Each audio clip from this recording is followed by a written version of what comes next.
नमस्कार, आपण पाहत आहे भांडा फूड न्यूज। एका दमात भ्रष्टाचारी कोमात, सोशल मीडिया, कर्जबाजारी, गुन्हेगारी, सट्टेबाजी, चोरी, मटका, जुगार, दारू, सावकारशाही, न्यायाच्या प्रतीक्षेत प्रशासन। भांडा फूड न्यूज, एका दमात भ्रष्टाचारी कोमात। शाळकरी मुलीवर अत्याचार करणाऱ्यास बेड्या।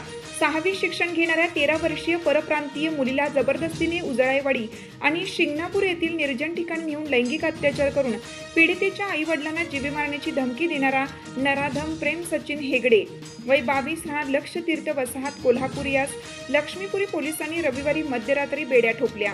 न्यायालयाने त्यास दिनांक 22 पर्यंत पोलीस कोठडी बजावली।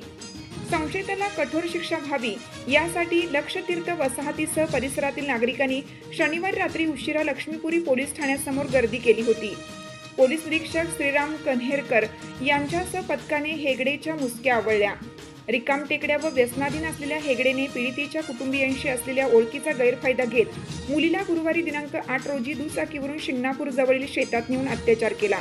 त्यानंतर शनिवारी दिनांक 17 रोजी दुपारी पुन्हा उजळाईवाडी जवळ मणेरमाळा येथील झाडीत नेऊन लैंगिक अत्याचार केला।